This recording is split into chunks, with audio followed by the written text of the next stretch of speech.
Voulez-vous développer votre connaissance de la Bible, enrichir votre foi et approfondir votre relation avec Dieu? Accédez à des ressources captivantes en bénéficiant des formations en ligne de Libre Accès Academy. Libre Accès Academy vous propose un parcours de théologie pratique, une école de formation de disciples et une introduction à la prophétie biblique. Mais Libre Accès Academy, c'est bien plus encore. Découvrez des trésors d'édification spirituelle inestimables en vous rendant sur notre page d'information.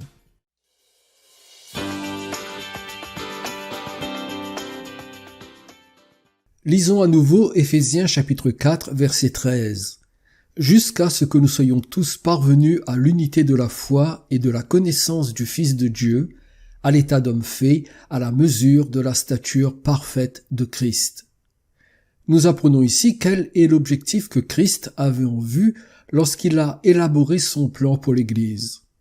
Nous avons vu que nous pouvons comprendre cet objectif en répondant à 4 questions. Nous avons déjà considéré les 2 premières que je vous rappelle brièvement. Premièrement, quand atteindrons-nous cet objectif? C'est ce que nous découvrons dans l'expression au tout début de notre verset, « jusqu'à ce que », qui sert à mesurer la durée du plan de Christ. Quand se terminera le plan de Jésus pour son Église? Cela se produira lorsque Jésus reviendra et nous rendra semblables à lui. Deuxièmement, qui atteindra cet objectif? La réponse nous est donnée dans l'expression « nous soyons tous ». Cela signifie qu'aucun disciple du Christ n'est exclu de son plan pour l'Église.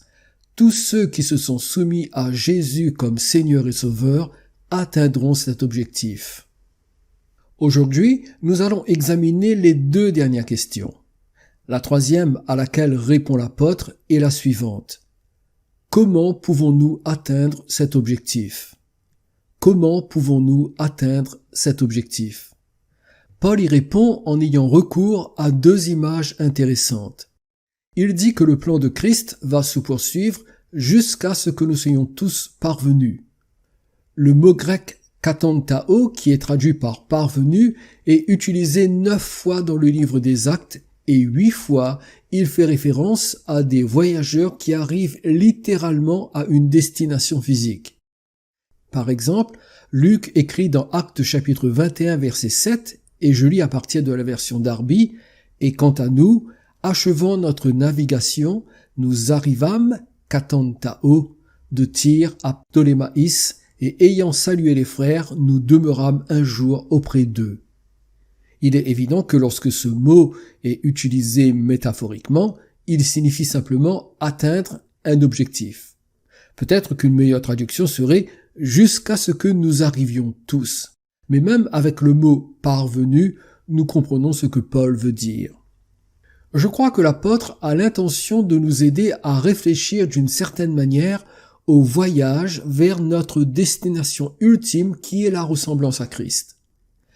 En choisissant ce mot, il a voulu nous donner une illustration du processus de notre développement spirituel. Savez-vous que notre croissance spirituelle ressemble à un long voyage?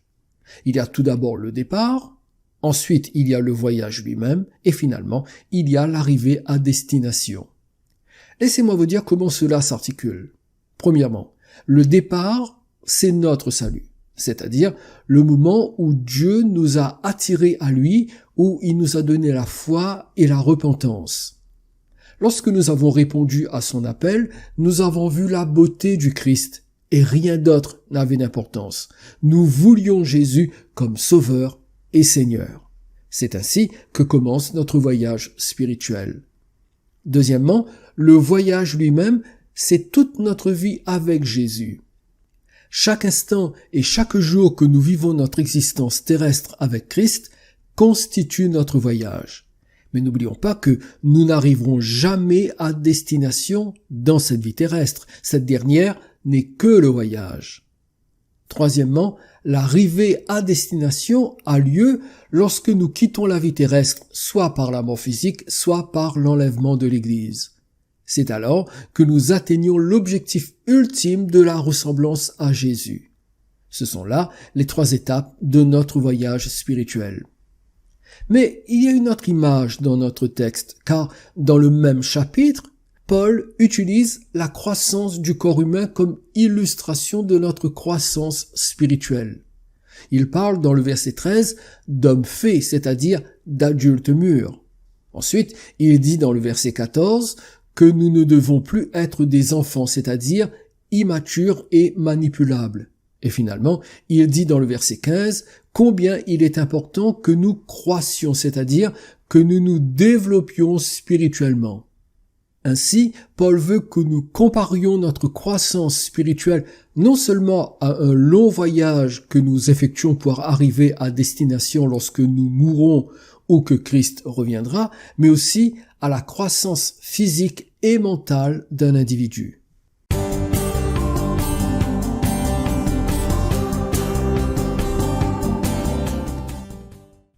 La recherche de la ressemblance à Christ n'est pas un événement ponctuel, mais un processus qui dure toute la vie. L'aboutissement n'aura lieu que lorsque nous rencontrerons Jésus après notre existence terrestre. Maintenant, écoutez attentivement ce que je vais vous dire, c'est extrêmement important. Si en regardant en arrière, vous ne voyez aucune croissance spirituelle, si vous êtes toujours le même aujourd'hui qu'il y a 5 ou 10 ans, alors il y a quelque chose qui ne va pas dans votre vie spirituelle. Je vais être encore plus sincère. Il se peut que vous n'ayez aucune vie spirituelle. Parce que là où il y a la vraie vie, il y a toujours une croissance. L'absence de croissance peut être le signe d'une absence de vie spirituelle.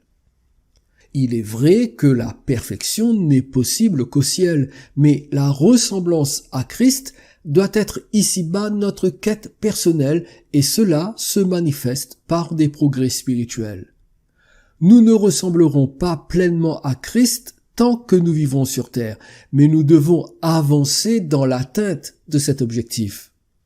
C'est un processus de croissance lente et régulière, étape par étape, jusqu'à ce que nous arrivions à destination. Il n'y a pas de maturité spirituelle instantanée. Personne n'est instantanément transporté à un niveau de spiritualité plus élevé. La croissance spirituelle est un processus qui demande de la patience et de la persévérance. Paul a donc répondu à 3 questions. Quand atteindrons-nous cet objectif? Quand le Christ reviendra. Qui atteindra cet objectif? Tous les chrétiens sans exception. Comment pouvons-nous atteindre cet objectif? Par le lent processus d'un voyage ou d'une croissance physique. Cela nous amène à la dernière et probablement la plus importante des 4 questions. Quel est exactement cet objectif? Quel est exactement cet objectif? Le verset 13 déclare « Jusqu'à ce que nous soyons tous parvenus à l'unité de la foi et de la connaissance du Fils de Dieu, à l'état d'homme fait, à la mesure de la stature parfaite de Christ. » Nous sommes en voyage, mais quelle est la destination? Quand nous arriverons enfin, où serons-nous? Où s'arrête le voyage de l'Église? Eh bien, Paul décrit ici la fin de notre voyage de 3 manières. En quelque sorte, nous devrions chercher à atteindre 3 objectifs. L'unité de la foi, l'unité de la connaissance du Fils de Dieu et l'état d'homme fait. Même si ce triple objectif ne sera jamais atteint parfaitement sur cette terre, c'est quand même ce qui devrait mobiliser toute notre énergie. Parlons tout d'abord du premier, l'unité de la foi. Cela signifie que nous devrions parvenir à l'unité dans la doctrine de l'évangile de Christ. En d'autres termes, nous devrions être unis dans ce que nous croyons. Remarquez que Paul dit « jusqu'à ce que nous soyons tous parvenus à l'unité de la foi ». L'article là avant le mot « foi » indique clairement qu'il ne parle pas de votre croyance ou de ma croyance personnelle. Non, il parle d'un ensemble de doctrines qui constituent la foi à laquelle nous devons être attachés. C'est ainsi que le mot foi est parfois utilisé dans le Nouveau Testament, comme par exemple dans Jude au verset 3, lorsque nous sommes exhortés à combattre pour la foi qui a été transmise aux saints une fois pour toutes. La foi ici se rapporte à un ensemble commun de doctrines et non à notre croyance individuelle. Il est capital de comprendre que la véritable unité n'est pas basée sur les sentiments que nous éprouvons les uns envers les autres, ni sur les expériences communes que nous pourrions avoir, mais sur la vérité objective des Saintes Écritures. La véritable unité ne consiste pas à se tenir la main et à fermer les yeux en chantant des louanges dans un grand rassemblement. Non. La véritable unité repose sur un accord concernant les doctrines bibliques fondamentales qui distinguent tous les disciples de Jésus. Ce sont ces doctrines pour lesquelles nous devrions être unis en étant prêts à les défendre. C'est pourquoi les tentatives d'unité qui passent outre les doctrines bibliques ne coïncident pas avec l'unité de la foi dont parle Paul dans Éphésiens chapitre 4 verset 13.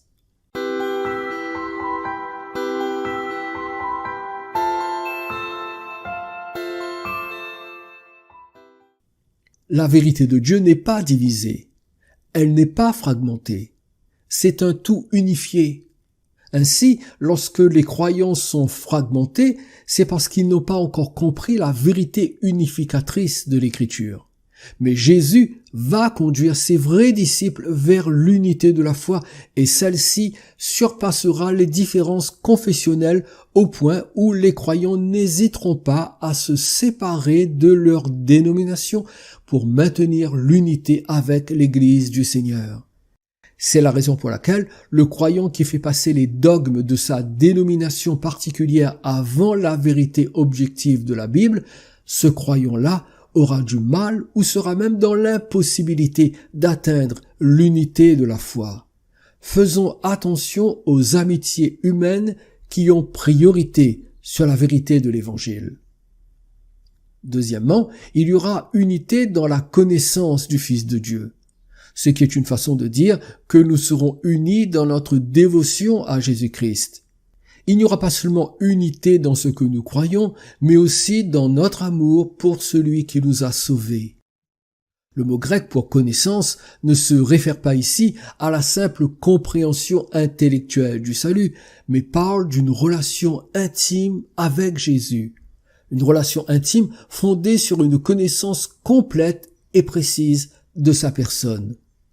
Nous serons unis dans la connaissance de la doctrine.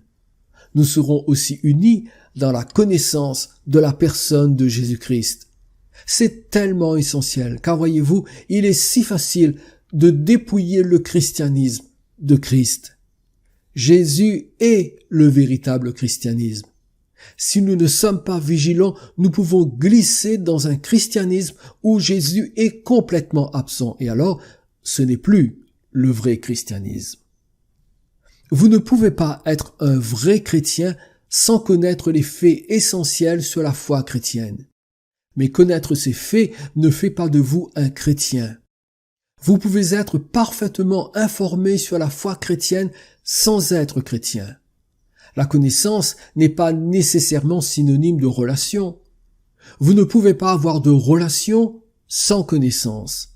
Mais avoir la connaissance ne signifie pas que vous avez une relation. Le christianisme ne se limite pas à adhérer à un ensemble de doctrines, c'est aussi s'attacher à une personne. Et cette personne, c'est bien sûr Jésus, notre Seigneur et Maître bien-aimé. Le christianisme, c'est une profonde dévotion à Jésus-Christ. Alors que nous connaissons Christ, nous aspirons à le connaître davantage. C'est pourquoi Paul, après avoir parlé de son salut, dit dans Philippiens chapitre 3 verset 10 que la passion de sa vie, c'est de connaître Christ et la puissance de sa résurrection. Oui, nous devons être unis dans la foi, dans la compréhension des doctrines fondamentales de l'Évangile, mais nous devons également être unis dans une connaissance intime et une dévotion croissante envers Jésus-Christ. C'est ce que le Seigneur veut qu'il se produise dans son Église. Il fera en sorte que cela arrive et cela n'aura rien à voir avec l'œcuménisme entre catholiques et protestants. Il y a un troisième objectif. Non seulement l'unité dans la doctrine et l'unité dans la dévotion au Seigneur, mais il y aura aussi l'unité dans la ressemblance à Jésus-Christ. C'est ce que veut dire la deuxième partie d'Éphésiens chapitre 4 verset 13, à l'état d'homme fait à la mesure de la stature parfaite de Christ. Paul dit que nous devons devenir des disciples mûrs ou parfaits. Cette déclaration de l'apôtre établit la norme en matière de maturité. Quand sait-on si on est arrivé à maturité? Lorsque nous serons comme Jésus. Nous parlons beaucoup d'être semblable à Christ, mais il est important de savoir ce que cela ne veut pas dire.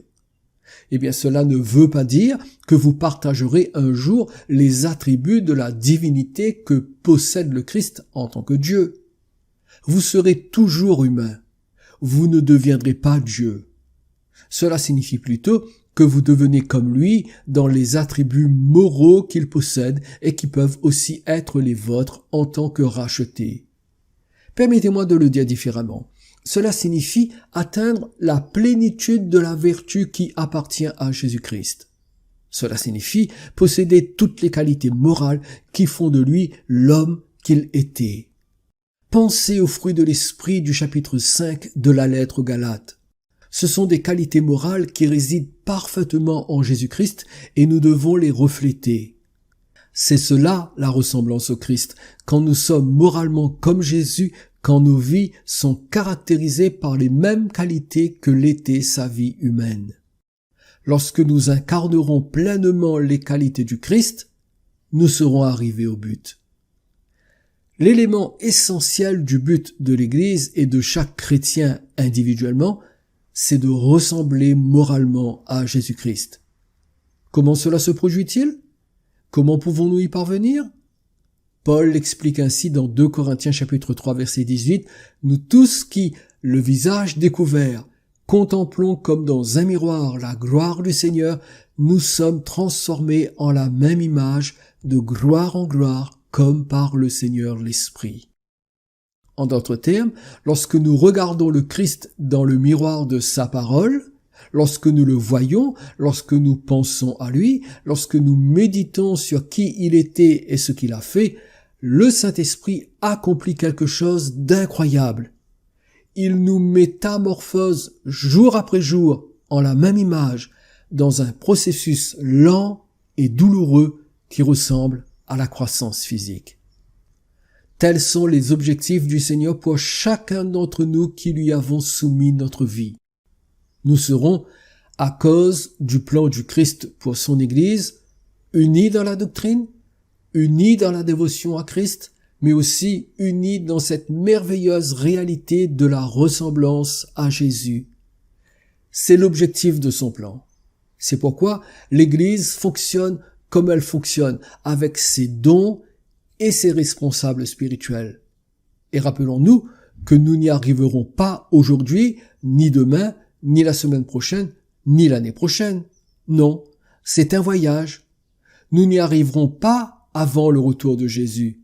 Mais voici la bonne nouvelle. Si nous sommes vraiment unis à Christ, nous y arriverons, c'est certain.